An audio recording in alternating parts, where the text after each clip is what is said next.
এই মুহূর্তের সবথেকে বড় আপডেট, বাঁকুড়া ইউনিভার্সিটির 2024-25 শিক্ষাবর্ষের হয়ে যাওয়া দ্বিতীয় এবং চতুর্থ সেমিস্টারের পরীক্ষার রেজাল্ট কিন্তু পাবলিশ হয়ে গিয়েছে। আর এই মুহূর্তে অনেক ছাত্রছাত্রীদের পরীক্ষার রেজাল্টে কিন্তু আইএনসি লেখা রয়েছে। তো আইএনসি লেখার অর্থ হচ্ছে ইনকমপ্লিট রেজাল্ট।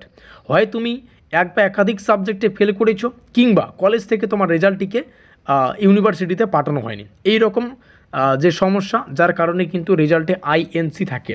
তো অবশ্যই যাদের যাদের রেজাল্টে আইএনসি আছে, কিংবা কারো কোনো জায়গায় এসএনসি থাকতে পারে, তো সেই সমস্ত বিষয় যদি লেখা থাকে, এই সমস্ত বিষয়ের মানে কি, এই বিস্তারিত তথ্য জানার জন্য তোমাদের রেজাল্টের যে একটা স্ক্রিনশট, সেটা আমাদের হোয়াটসঅ্যাপে পাঠাতে পারো এবং প্রত্যেকটা রিপ্লাই তোমরা সেখানেই পেয়ে যাবে। আমরা যতদূর পারি তোমাদের হোয়াটসঅ্যাপে কিন্তু রিপ্লাই করার চেষ্টা করব।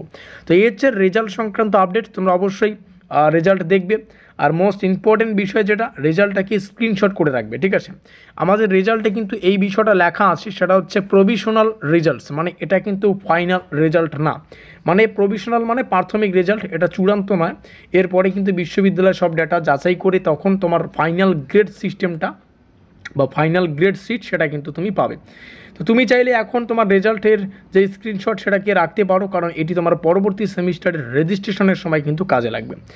আর গ্রেড সিস্টেমটা যেটা বললাম, সেটা হচ্ছে ধরো তুমি ও পেয়েছো, ও মানে আউটস্ট্যান্ডিং, মানে 90%-এর মতো।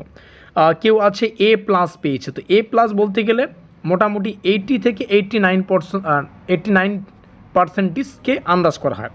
তো এই সমস্ত বিষয়গুলো আমরা পরবর্তীতে রেজাল্ট সংক্রান্ত যে বিষয় সেখানে আলোচনা করব, এবং পরবর্তী ক্লাসগুলো তোমাদের জন্য খুবই গুরুত্বপূর্ণ। যে যদি আমরা রিভিউ করলে 5 থেকে 10 নম্বর বাড়বে কি না, তো এই সমস্ত বিষয় আমরা পরবর্তী ক্লাসে আলোচনা করব। এবং অবশ্যই যেটা বললাম, আইএনসি লেখা থাকলে নিচে দেওয়া যোগাযোগ নম্বরে যোগাযোগ করে আমাদের কাছে রেজাল্টটা পাঠাতে পারো। দেখা হচ্ছে পরের ক্লাসে।